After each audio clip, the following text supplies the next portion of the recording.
everyone. It's been actually a little while since we've done a video. We thought we'd regroup together. I know we did the last video we did was Colin, Sawyer, and I doing the playoff video. I did do a video on the other channel, Pantry Pirates, about Hanukkah with Pete after this, but this is the first video we've done actually in 2026. Sorry, I don't think you've done it off the bench either. I know you did one on the Stranger Things, which I've not actually watched because I've not seen the newest season of Stranger Things. I started watching a little bit of it, and I'm like, there's going to be spoilers on this one, so I turned it off. For once I actually went a completely different route instead of sports. Well, to change it up. And as the college football season tones down, we're going to be probably going in that direction. I had a lot of other ideas. College football is only going to be a small idea. Somebody, actually a guy from my church, after doing the Hanukkah video, he wants me to do one on the Roman Republic. So I'm putting something together about that. There may be some future videos coming. So nerd time, I guess. Nerd alert. Nerd alert. I have some people also that some other guests that want to be on the show that I'm trying to coordinate actually what to do with them, but to get them on the show. So I plan to do that. And I got one. I got a special guest down the road I'd like to do for the Masters when we roll around in April. Nice. Yeah, he's actually played at Augusta. He has a lot of connections from the area. So, but I guess let's talk some college football. So before we get, I had two kind of topics. One is the national title game. Who's your favorite? Maybe we'll start with that one first. Then we'll go on the second topic, which is dear to both our hearts, about the SEC and what's wrong with it. And I got a lot of notes here, some thoughts. I've heard some good feedback across. It's been a common topic, but I was the one among the group. Go back on that when we get to there. I was the one among the group that was kind of like, hold on, the Big Ten's a little better than you think. SEC may not be as good as you think, and so I'll toot my horn there, but you might have been right. This championship game. Let's get right into that real quick. To me, I believe that Miami, to them to be competitive in this game, they gotta have the run game, like I've had all playoff, playoff this whole run. That they need to be able to run the ball well. And Miami's defense, specifically, especially their front seven, they need to be, on attack on Mendoza, especially like the whole night. So I expect to see some pressure on that end, because honestly, let's just be real. We've doubted Indiana this entire time, this entire season, and they have lived up to the hype. They've blown teams out that we did not expect them to. You saw what happened to Oregon last weekend. They got blown out. So that's my take on it. If obviously Indiana is the favorite, and I do expect them to win, but that they just need to play their simple game. Indiana does. But for Miami, it has to be the run game. Needs to start early, start fast, and their front seven has got to start getting pressure on Mendoza. That's a given fact. I agree. I've almost picked Indiana several times. I went all the way back when I picked Alabama. We were way back. We picked teams, and you and I both wanted to pick Alabama. I think you ended up, because I picked Alabama, you had to pick somebody else, and you picked Georgia. And I think Colin with Ohio State. And this is way back, I think week 8 or week 10. And I was leaning to Indiana in a way, too. And I did not pick them. And then come the playoff, when we were doing the playoff predictions, I was very high on Indiana, but did not pick them. I kept thinking, their talent gap's going to eventually catch up to them because they're just Indiana. I kept bringing that up, and it never has. Indiana's greatest strength is its pass rush, and I had a feeling they would wear Alabama out. I talked about it actually before we filmed this, but I had a lot of Alabama. I had got my works, Alabama fan, guy works for me, and I kind of said, he asked me about the game. I said, I just don't like the matchup of Indiana's defense against Alabama's offense. I think Indiana was going to get pressure. Now, I didn't think it was going to be as bad as it was. I was thinking Indiana win by a couple of touchdowns. I didn't think it was going to be me too, but 35 points. And then what they did to Oregon, gosh, that caught me off. Yes. I was sitting there, people kept asking me at work too. Again, they say, who do you got between Indiana and some of my listeners are work colleagues. I know that they were like, who's going to win between Indiana and Oregon? And I was thinking, it's a rematch, so Oregon's going to be tough for them. I feel like Indiana's the better team, but I didn't feel as confident about them. I was pretty more confident Miami would beat Ole Miss. I was never high on Ole Miss, but then again, I didn't think Ole Miss would beat Georgia. I thought Ole Miss was a good team. I just honestly, that turned out to be the best game so far in the whole playoffs. Oh yeah, the Miami Ole Miss game was it kept me engaged.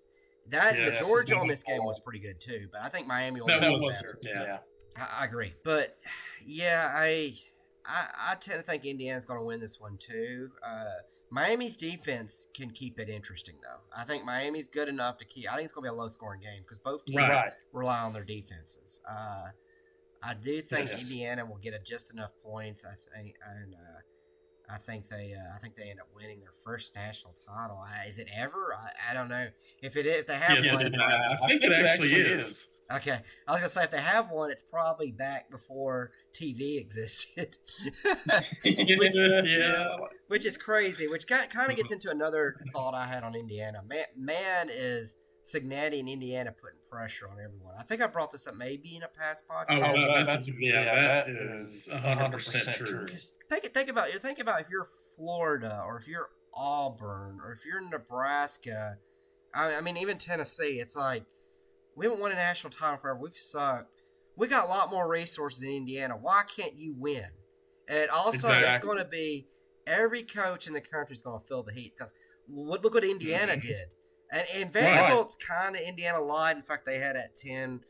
Their bowl game that lost to Iowa was embarrassing, though. I'll say that. But they had that 10-win season.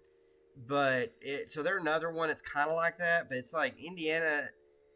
Why can't everybody's going to be asking, why can't we be Indiana, especially with the resources we have? And so you're going to feel that heat. They're going to feel that heat all across the country. The Indiana, Vanderbilt, and to agree, Texas Tech have kind of changed the narrative. And the Indiana, the Cinderella darling, if you will. Probably last year was the start of it, and now this year is just remarkable of what Cincinnati has done to that program. I mean, Indiana was the bottom feeder of the entire college football world 2 years ago, and beyond that.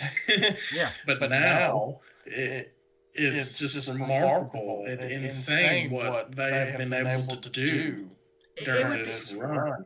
From an SEC comparison, it'd be like Kentucky or Mississippi State going undefeated, beating Georgia and Alabama, playing for a national title. That's the equivalent of what Indiana is doing.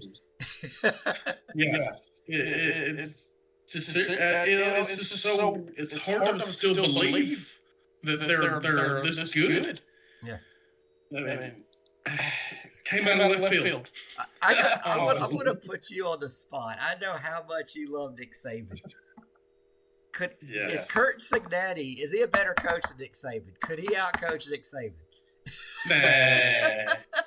Well, hey, ask me when Cincinnati has 8 national championships, okay? Right now, he doesn't have any. Well, I'll argue a good example. Is it easier to go to a school that's total garbage or go to a top 10 program and win a national title? Because I've always argued about Bill Snyder. Bill Snyder's a coach that he turned Kansas State from a laughingstock. I think the closest they got to playing for a national title was 1998, but they were like a top 10 team for a while, several times under Bill Snyder. And Kansas State, prior to him coaching there, was considered the worst, I think, at least of the Power 5 Division I programs record-wise. It had even a worse record than Vanderbilt by a large margin. And they had never won anything, and he was winning there. And I always pose a task, is it harder to go to a school like a Vanderbilt or an Indiana or a Kansas State and win 9 or 10 games, or is it harder to go to a school like an Alabama or a Georgia or a Florida or a Ohio State and win a national title? What is harder? I guess might have to lean that way of it's harder to go to a known program, like you were alluding to. Take the Bama thing here for a second. Okay, Saban retires, and DeBoer fills his spot. Do you not think that he has the most pressure of him trying to, make this program the way it was left? That's the hardest job so far, and granted, he's done an okay job, but it's nothing like what Saban had it 2 years ago. Yeah, but Saban never coached a bottom feeder and took it to the top. That's the key. Take a toilet program and make it into a national title contender is a lot harder, in my view, than taking a program that. Now, I will say this: Alabama was in a pretty bad spot when Saban took them over. I'll say that. That's one. That defeats my argument. And, but it was the better conference, and it has been ever since. Yeah. Two things about Saban that make him very special as a coach. That's one. The second is you get a lot of programs, they get this high point and they bring in all these athletes, 5 stars and 4 stars. This is getting the SEC thing in a minute. I'll kind of get into this. Mm-hmm. And then these teams don't ever live up. The players get immature. It becomes more about the players in the program. And I'll throw out some names. Philip Fulmer at Tennessee never could recapture 98. The players were immature. You get the Kelly Washington, I'm the future, back in 2001 or 2 when they were competing. Pete Carroll at Southern Cal, he had that run with Reggie Bush and Matt Leinart. Then he had good teams and never were at the same level. People are saying about Kirby Smart. Good thing Colin's not on this video. You had those 2-year back-to-back years, and now they're having a hard time getting back to it. Saban was the only coach that consistently kept it going, from my experience. The closest maybe to Saban, but he didn't win national titles consecutively, would have been Bobby Bowden at Florida State, maybe. Mm-hmm. But, you didn't have, they'd hit that high point and they'd always falter off after that high point, a lot of these big programs. And Saban consecutively kept it going. And if you look at top 5 finishes, nationals, he's at the top. But then again, like I said, what about these coaches that do more with less, even less than what Alabama would have and stuff? Give him one with Kurt Signetti. I mean, you look, he's recruited two, 3 stars is on his roster mainly, maybe 1 or 2, 4 or 5 stars. But that just goes to show you what he can do as a coach. With this turnaround with Indiana, you can take a 3-star and easily make him an NFL talent. It's just like Saban did. And obviously, he coached under Saban about 10 years ago. That's where he gets it from. It's the Saban coaching tree. And I will say this: without NIL, I doubt Kurt Signetti, and I'll throw another one, Clark Lee at Vanderbilt, could do what they did. And NIL, I'm kind of the minority. I actually love it, but a lot of people hate it. I actually love the parody now in football. But the fact you got Indiana playing for a title. Now, don't get me wrong. You obviously see there's more talent spread across the whole nation and all these colleges now, instead of just the SEC. But that's due to money. The more money you have, the better players you're going to get. Just like Saban said on game day last year, if you don't have $20 million in NIL money, you're shit out of luck. And this goes a good segue into our next topic about what's wrong with the SEC. And I'm going to kind of start out staying on topic what we're talking about, NIL and all stuff. The one thing a couple things they're about also the Final Four this year, they all had transfer quarterbacks and they all relied on transfer players. Mm-hmm. Another thing that I'm seeing, you saw this first in college basketball, but it's come over to football, is teams that have upperclassmen, even if they're lower star ratings, outperforming teams with more talent, but they're freshmen. And players, the challenge with, let's say, the Georgias and Alabamas and the Ohio States and those guys of the world now that they're facing, they didn't face before, they got the money to still compete, but let's say they recruit these 4 and 5 star classes, and his 5-star quarterback comes in and he's not starting. And instead of sticking around, he's thinking, I'll just jump to Indiana. They'll offer me, and they got money and they got fan base, and I can go play right away instead of having to wait behind X player. So the depth's not quite there. And then you're also competing against like these upperclassmen. I think the future is not going to be recruiting classes anymore. I think it's going to be going and poaching, and it's going to really hurt the It's G5, already there. G2. Yeah, yeah, It's already there more so than recruiting, I think. they use this great scenario on one of the radio shows I was talking. I think it was Josh Pate and another guy were talking, and they I actually listen to Josh Pate. He's really good. yeah, they were talking about this. This gets in a lot of the stuff that the challenges that are going on. He had some guys in talking about it, and you say they did a scenario of Alabama versus Auburn. Let's say there's this player, it's a 3-star, and he goes to UAB, plays 2 years at UAB, gets a lot of college experience. Then he transfers to Auburn, and now he's starting for Auburn. He's a junior. And then at Alabama, you got a 5-star freshman they're throwing in at offensive line, and this guy's a defensive tackle at Auburn. So you got a junior against a freshman. On paper, it's like Alabama has more talent. It's a 5-star against a 3-star because they never change the star rating no matter college performance. But from what you got on the field, though, and this is what we run into, I think we're running into with Indiana right now. You got a player with more experience, who's older, who's bigger, and understands the plays better, and understands the calls better. And like I said, he's been in the game. He has an advantage over this 5-star right now. And so, the SEC's gotten they kind of went back and they said that the Big Ten too. It's that the SEC's gotten too much into stars because they're trying to appease their fan bases. Because fan bases are literally complaining about coaches because of their recruiting rankings. So they're grabbing.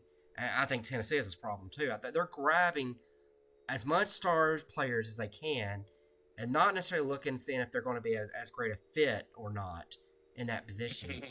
While you got somebody like a Vanderbilt who doesn't have quite the fan pressure, they're going out and they're getting upperclassmen, and they're building this team that comes out and beats Auburn, beats LSU, beats Tennessee, beats a lot of these teams that supposedly have more talent than them. But if you look at it on paper, their 2 and 3 stars are juniors and seniors. These 4 or 5 stars for Auburn and Tennessee are freshmen, not and they're competing against that. So you got that kind of going on. Then you got the prima donnas of these big athletes that think, oh, well, I want to get paid this. If I don't get paid this, I want to transfer here. Tennessee's had this problem. They had what's that called, Boo Carter. They had Nico Aliyama. They had somebody else this year. I think it was somebody in the secondary. Yeah, they ran. You can argue that what's that offensive lineman? He just transferred to Kentucky. Lance Hurd, who was at LSU, went to Tennessee, went to Kentucky. These players are hopping around. That really, if that's why I applaud Ty Simpson. Yep, Ty Simpson's. Alabama has a lot of players too, not just Tennessee. But you can see it's around the SEC. You got they brought in these top classes, but these players, they don't think about team. Somebody pointed out, like if you're looking at Illinois or you're looking at Indiana or you're looking at Iowa, who beat Vanderbilt, Illinois beat Tennessee, Indiana who beat a bunch of people. They're thinking that a lot of their players are thinking, they're kind of like almost that. If you watch that movie Rudy, almost that Rudy mentality. I want to play for my team. I want to win. I want to learn the play calling. I want to do this. Right. And there's hardly any of that now. Yeah, they got that. Those teams were getting that. While SEC schools or even Ohio State and Nebraska and Michigan and some of these bigger programs that are bringing in these stars, these players aren't thinking that way. They're thinking, if I don't get paid, I'm going to jump to this team, or they're not about the team anymore. And you see that, you especially see that when things start getting tough, when the season starts to unravel or they fall behind in a game and the players just start loafing and quitting. They start worrying more about not getting injured than playing for the team. Well, I have a feeling some of these Big Ten teams that are competing and beating SEC teams, specifically the lower tier ones, have players that care more about playing the game of football. They're just football players. They're not thinking about what their NFL draft status is. They're not thinking about what their NIL money is going to be. They're just out there playing football. And you see that even in the SEC, you see Vanderbilt and another team that tends to punch above its weight. They kind of struggled this year is Missouri. Some of these teams that you're like wondering, how are they winning as many games as they are, against some of these other talented SEC programs? And then you're seeing other programs unraveling in the SEC, like Auburn, Florida, kind of Tennessee this year, LSU this year. You're seeing them unravel, and Alabama even to a lot lighter degree. They had a good season, but they at times they unraveled, and so you're starting to see that more. And it's a big inconsistency throughout the whole league and throughout probably college football, if you want to think about it that way. Because it's so much turnover of these programs with players going here, going there, staying going. It's becoming more of a business rather than college football, what it used to be. And I just don't like it at all. And another point I will bring up is, TJ Finley, that quarterback, he's transferred to 7 different schools. He got accepted to a low Division II school, like 2 days ago, and he got another year of eligibility. But Trinidad Chambliss now, he filed for another year of eligibility, and he got denied. So what kind of sense does that make when you have a quarterback that jumps ship to ship to ship, but Trinidad Chambliss now he was in a low division school last year before he went to Ole Miss, and now he's denied another year at Ole Miss. I'm just going to say that the NCAA is a complete waste of time, and that they are a joke. That's one issue that I do have. Players jumping from team to team. Some players get more eligibility, than some players don't. Make it make sense. You're a preacher choir. I've never been a fan of the NCAA. I think they played favorites at times. They would. That's it. I think that given case right there, it's a favorite. Oh yeah, I think they. There's been times where I've seen certain schools get infractions and other schools not get it, doing the same thing, or teams could get dealt too harshly and others not. So it's kind of a joke, and they turn blind eye to stuff. So and then the other thing is the NCAA never owned the sport. They let the conferences run it, which makes, if you're going to put the body in, and what would have been nice if the NCAA ran the sport is controlling scheduling, which means you get less of Alabama versus Louisiana Monroe and more of Alabama versus Michigan or something like that. They should have controlled more of the scheduling, and I just don't know.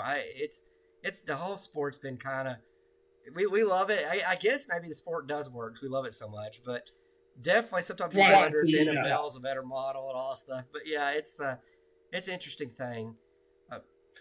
They are trying so hard to become the NFL, but you just can't become the NFL when you are the second most grossing sport in the nation. Compared to NFL. NFL is 1, college football is 2.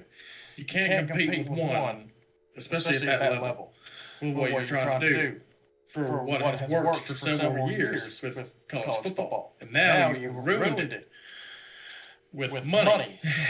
Look, money is the root of all evil. I'm just going to plain out say it. Greed is the root of all evil. Truly is. And that's where we are with college football. It's all about the money. Who has the most money? Where can I go play to earn more money? It's just, it's a mess. It is becoming a little bit more chaotic, definitely. Yes. I would argue the transfer portal is probably more of a problem than NIL, for one. Maybe you should have players sitting out instead of being able to go straight transfer. But, the problem is NCAA has no ability to control that. Need to change. Yeah. The issue is the real change. You'd have to go to the courts because the courts are the ones that said they couldn't do this. You'd have to go challenge the government because the government's the one that opened the door. The Supreme Court did. Exactly. They need to change the schedules with the transfer window and everything like that, because right now it's completely chaotic. Yeah, that's why you see all these. Lane Kiffin, perfect example. LSU was. I would have to believe LSU was pressuring him so much for him to leave just right out the whim. and to get this ball rolling. Because right now, college football is a win now sport more than it ever has been. And if you're not, ahead of the game, you're out. You're behind the eight ball here. Especially for the big programs. I'll take a good example of Tennessee with it sucking so long. It actually adversely affected the economy of Knoxville. I remember we were in Mount Juliet and there's this sports paraphernalia store. And he flat out told me when Tennessee was bad, his profits go down. Knoxville's profits go down. The restaurants aren't as full. The stores aren't as full. Yep, I believe it. It drives the entire... It drives the economic outlook, specifically for these bigger programs. Maybe somebody like in Indiana, it doesn't matter if they suck because nobody's really going. Right, they're used to it. The past 2 years. But you got to think of like programs like Nebraska who've been down so long. Florida Gators right now. I imagine they're adversely affected. Auburn. I mean, the whole city of Auburn probably depends on the football team being good. Think about the whole city. They got restaurants there. They got bars. They got all this stuff that doesn't fill up when Auburn's not winning. And that kind of goes to what were some of the other issues. You kind of alluded to actually one I had is money and being outbid. Somebody pointed out Indiana has some big donors, and they've got actually a fan base that's showing up for once. So that's actually a positive to the sport in the fact that some of these schools that suck really bad, they do have a big alumni. Think of teams like Indiana. Although they don't really suck, I'd argue Iowa's one of these could be in the mix because they have a big fan base. There's a few of these out here. Kentucky, if they started all of a sudden winning in football, they got a big basketball fan base that would flip to football. North Carolina. I'm trying to think of others that are out there. That West Virginia. I mean, Duke. Yeah, West Virginia. Yeah, if they start winning, all of a sudden they go to being far more profitable programs and maybe even competitive with the Tennessees and the Alabamas and the Ohio State's of the world, more so than people think. So you got some of these programs that sit here and they got maybe a large alumni. The school is a very prestigious school, and they're just not been winning as much. I mean, and you can argue, what about the Ivy League? Does the Ivy League think about their endowment? Does Harvard and Yale decide they want to invest in football and call their alumni? I mean, how good could they end up being? Could they grab NIL players?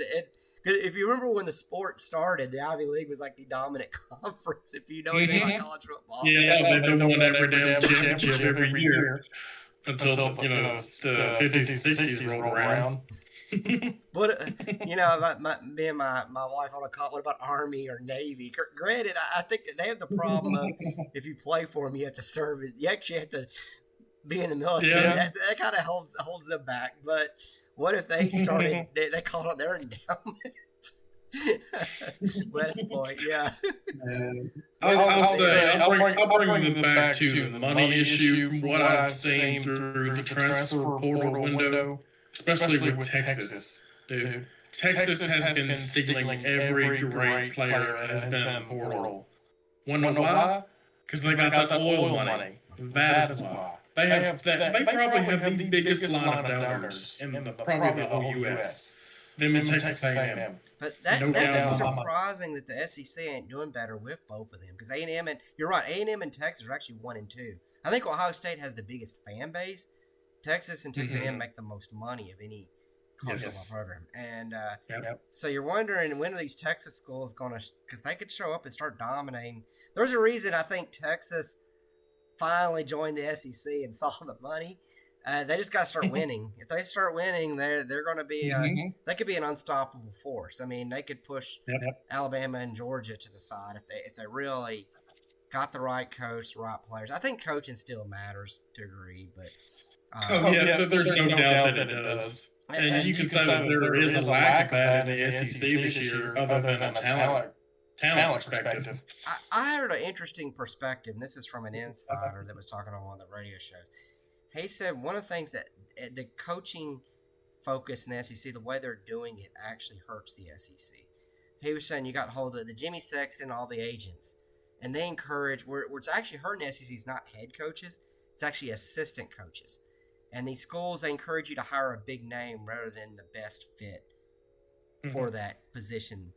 And he said that there's actually been a downgrade in the position coaches of the SEC. Specifically compared to like he said, Indiana, where Kurt Cinetti could really just go pick the coaches he wanted, and he can go pick the best coaches. And pick it based on performance versus name recognition and buying power. So you got a lot of name recognition coaches in the SEC that really may not be the best coaches. That was one call out they said that may be hurting the conference right now. And they said that some of these SEC programs are starting to rethink that because they're trying to appeal to their fan base, which is people like you and me. And they want to go out and hire a defensive coordinator as a big name, not necessarily the one that could actually probably do the job, but one that has name recognition. They want to go out and hire a head coach with name recognition. But maybe that's not the best fit. Maybe, what kind of name recognition did Kurt Cincinnati have 3 years ago before he was hired in Indiana? What kind of – some of these coaches that end up being really good coaches come out of nowhere. And so and you wouldn't expect them to be that. And so you got to find the right fit and the right coach. And maybe the SEC, there's too much pressure to hire – I'm gonna throw out some maybe that is the point, with the SEC being dominant all these years, maybe there's still that pressure of being the best conference, being the best team in the SEC and in the whole nation. But honestly, I hate to say it, but you don't see that. You haven't seen it in the past 3 years. No. Simply, maybe it is it's more of a lack of coaching than it is the lack of talent, because the lack of talent, the talent is there. Clearly, you can see there's talent across the board in the SEC. It's just coaching matters. Like you said, coaching does matter. That, and you and I talked about this before we started doing the show, but there's a softness to a lot of the SEC too that I'm seeing. Oh, you can definitely see that. Athleticism and plays versus just getting up and mashing people. And the Big Ten teams that have been going up against the SEC, I'll say this, there's one Big Ten team that looks a lot like the SEC, and that's Ohio State. Ohio State does look like the SEC in the Big Ten. And they got their tail kicked in by Indiana and then Miami because they were soft. And the SEC is soft like Ohio State. They got the same kind of situation. They got better athletes, but they're not you kind of goes back to the team mentality and then the lack of physicality. I think it's a problem with Tennessee. I've not seen Tennessee play with a crutch on their shoulder, which they should be because they're a program that's been the laughing stock. You think they'd play angry. They don't play angry other than a few occasions. Right. There was one little area under Heupel where they played angry, and that was that first half of the 2022 season. They played like they had something to prove, and they played angry. And they had some players that played that way. And they kind of once they got up there and got ranked number one and all this stuff, they kind of started worrying more about not lose. They played a lot not to lose versus just playing to beat somebody. Right. Yeah. They started listening to the rat poison. Yeah. There's like only one game all year long I felt like Tennessee play with a chip on its shoulder, and that's that Florida game where they just ripped them in the swamp. And I think they got tired of hearing about Tennessee can't win in the swamp. I think that's why. I think a few years ago they played South Carolina's the 2023 season, the year after they beat us in 2022. They played that game with a chip on their shoulder, and they beat the socks off of them. I mean, there's been a few times they've done that since then on a game here or there, but for the most part, it's been playing not to lose. And Alabama plays that way a lot. Georgia plays that way a lot. Texas Longhorns play that way a lot. They played not to. A team that played with a chip on their shoulder and with physicality was Oklahoma, because a lot of people, they were 6-6 last year. People wrote them off, and then they were at the midpoint of the season. They had to go to Knoxville and had to go to Tuscaloosa, and everybody was saying, you're going to lose both those games. And they came out there and they played both those games with a chip on their shoulder. Now, I think they lost a little bit of it, actually, when people started hyping up again and they made the playoff and Mateer got healthy. They didn't play quite with that chip. And a lot of the SEC is playing that way. They're playing soft. They're playing, like they're playing these games not to lose. It's undisciplined. It's what it is. Undisciplined, nervous. They don't play like they got something to lose, not like they're got something to win.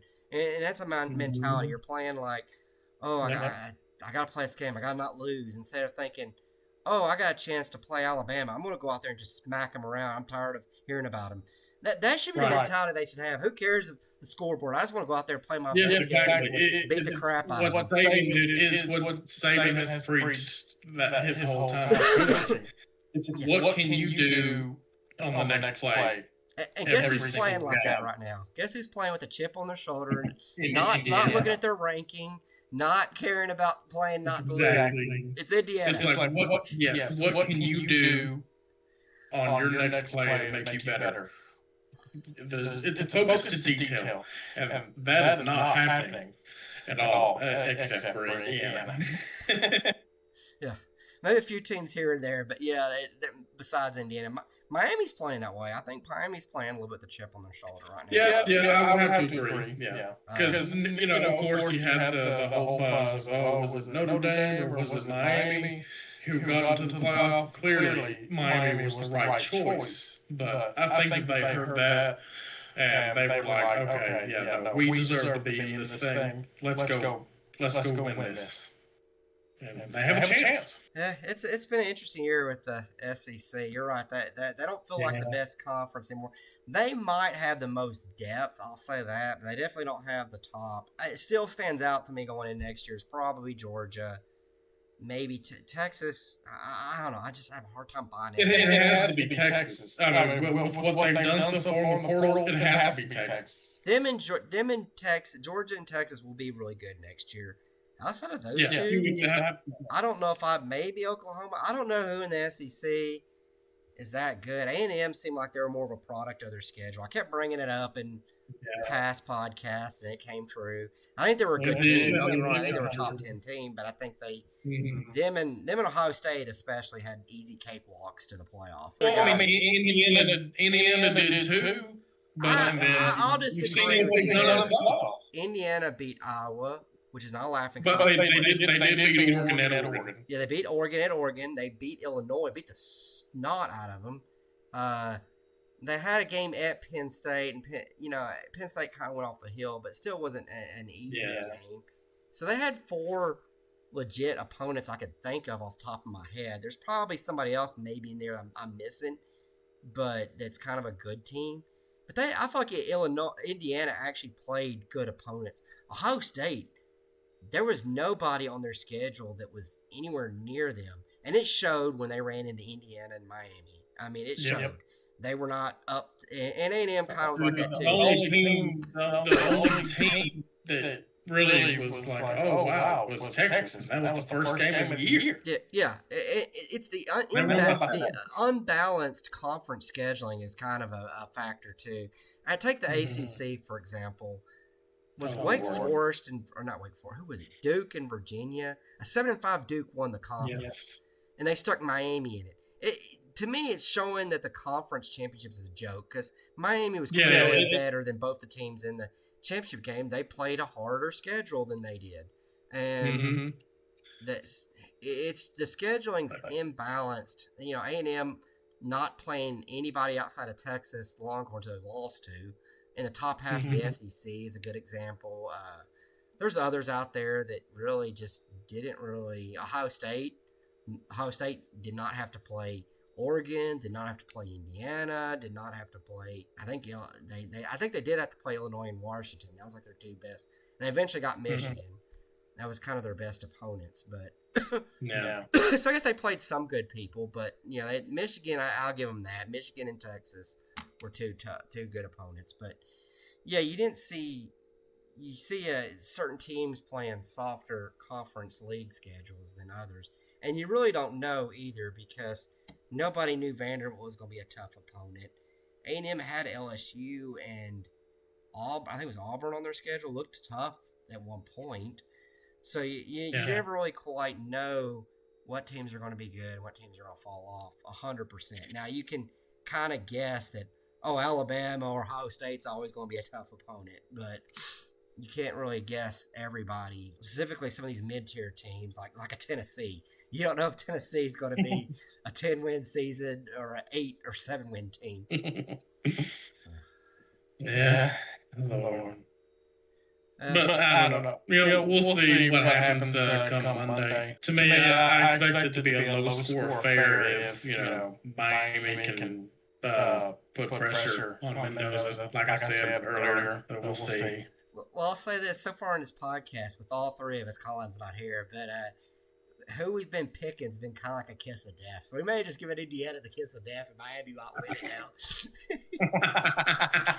I know, right? We've gone against Indiana this entire season. And now, every time we get, like, we were all high on Georgia, they lose their yes. game.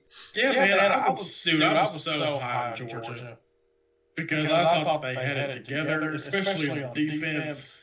They looked unstoppable. They actually looked in sync. And then they played Ole Miss again, and they looked like the first half of Georgia this year when they played. So that really shocked me coming from Kirby. It's crazy to think how we had the 16. Let's go way back to 1980, and we'd had the 16-team playoff. How many teams would not have won it that won it, and how many teams would have come out of nowhere? Like Tennessee, for example. I wonder if we would have won in 1988. We might have not won it. Then there's a year that I think we could have come out of nowhere and won it. The way we were playing was 1985 when they murdered number 2 Miami. They had like 2 ties and I think 2 losses, so they weren't eligible to win the national title and shouldn't have been. But the way they were playing, when you get hot, it's kind of like in March Madness. You see these teams get hot. Mm-hmm. You almost have to wonder if is that a year, maybe Tennessee doesn't win in 98. Maybe we win in 85 with Johnny Majors. Maybe that changes the Johnny Majors' whole perception and career. I don't know. There's all these weird scenarios out there where if this team would have not won it, who would have won it? And there's been a lot of interesting teams out there that could have probably won it. Maybe Southern Cal and some of those teams that didn't make it maybe would have won it. Maybe some of those Mark Richt teams that were really good but lost a few games and didn't make it. And maybe some of those Tennessee teams that couldn't beat Spurrier in Florida. I mean, maybe Tom Manning teams could have won it. I don't know. And then there's Nebraska. Man, they would have probably won more in the 90s at that point, or maybe a Florida State or a Florida. It would have been interesting to see if they had a 16-team playoff, how some of those years would have played out. And there are probably some undefeated, really good teams that would not have won it. That's kind of a setup. Thank goodness we don't have a 16-team playoff because, Lord, I'm not in favor of it. I was not in favor of expanding even to 12. But here we are. I think 8 is a good number. I agree. 8 is the best because, yes, you get your conference champions. And then you get the 4 most deserving teams after that, which to me is better football. The problem with me with the playoff expansion is I think it would have worked better had we had the Pac-12 stayed together with Southern Cal, Oregon, yes. Had the Big 12 kept Oklahoma, Texas, and all those teams. Pac-12, their commissioner screwed them. Yeah. I kind of wish there was still a Big East with like the Northeast teams and maybe throw Penn State in there. Penn State probably should have been in the Big East. And you'd have more spread out teams and parity. And you could actually, the conference championships would have actually been legit because you'd have conferences where the team played almost everybody in their conference. They're that good. And instead of what we get now where the conference championship games don't make any sense. And you'd feel like you'd have actually really deserving teams in the field and them competing. To me, that's where an expanded playoff would look a lot better. I think expanded playoff was kind of hurt by the fact that the Big Ten and SEC cannibalized all the good teams from the other conferences and kind of ended. Yeah, trying to have a super conference. Yeah. But I mean, right now, Greg Sankey and Big Ten commissioner, they're talking right now of trying to expand this thing to 16. It's going to go to 16. Part of the narrative right now around that is, one, it's going to make more money. That's why they'll do it. Like you said, money. It's exactly. As long as the conference championship games still exist, they don't make any sense other than they're money grabbers. And then you got the next big narrative that's around why we'll go to 16, in my opinion, is the whole, teams keep losing because of the bye week. And they want to get rid of the bye week thing. And I think they'll go to 16. I can actually see them doing away with the conference championships if that's the case. It would help. Well, I don't think they'll get rid of the conference championships. They make money. Anything to make money, even though they don't make any sense. Of course. It's getting to where teams it don't doesn't. Because look, easily this year, I would argue, look, you had Bama play Georgia, Bama loses, they have 3 losses. They could have easily gotten out Yeah. of the playoff. Oh yeah, people don't want to play it, and they don't want to play in that game anymore. No, they it's becoming meaningless. And to me, it's kind of sad because it used to mean something. I like the idea. I think somebody, Uncle Lou, he's on the fans podcast. He was bringing up, why don't they just do like the SEC? Why don't they do 3 or 4 games instead of 1, and do like the 3 versus 4 or 3 versus 6, and do like the 4 versus 5, and then the winners of those games are the teams that actually make the playoff. So like, had that worked out this year, Texas and Vanderbilt would have had a chance to get in the playoff had they beaten another SEC team, like I say at Oklahoma. Had Vanderbilt beat Oklahoma, they would have taken Oklahoma's spot. Just had the 2 of them play on the field and decide it that way. And that makes a little more sense if you start going that direction. Like have them like it's play-in games and have more than just the top 2 teams in it. And then the top game is just the play-in to get into the bye week, the bye spot. And then it would all mean stuff because then, and I agree, maybe the top 2 should be a lock. In case Alabama's a lock no matter what happens with the other SEC schools. But you got Ole Miss, Oklahoma, Texas, Vanderbilt, and Texas A&M. Maybe at least 4 of them play in to see who gets into the playoff, and the winners get in, losers are out. Yeah. That'd have been an interesting model. I think we've done quite a bit on the show. Good to get it going again. We're going to try to do some more stuff in 2026. Probably less football topics, but then we get in the off season, we'll go back and do projections. I really like the first show, which started it all with Colin and me getting down and predicting the season, but we quickly ran out of time. Didn't even get to talk about the Big Ten. We were already at over an hour, and we had a lot more to talk about. So what we may do is find more strategic ways. Like maybe we do a preseason focus on certain teams. Like this show is just going to be about Alabama. This show is just going to be about Georgia. Or just do it like a episode for our conference. Do one conference. We ended up only being able to do the SEC, and that took a whole show and over an hour to talk about. So yeah, we'd have to break. We couldn't even do a whole conference. Keep in mind, they're super conferences now, Sawyer. So we might have to. We could probably bundle like Mississippi State, Kentucky, and let's say an Ole Miss. But somebody like an Alabama probably could be a show into itself, or like a Tennessee or Georgia, or at the very least, maybe only do 2 teams in one show or something. Yeah, the more popular teams. Yeah, and that way I could go talk about the Big Ten and the ACC, which I wanted to go that direction as well. Mm-hmm. And even the Big 12, although Big 12 is a nightmare trying to pick who's going to win that sucker. Every year I'm like sitting here, is it Texas Tech? Is it going to be Kansas State? You can almost get like a crystal ball and shake it. And that Big 12 team, you got your shot at who's going to win it.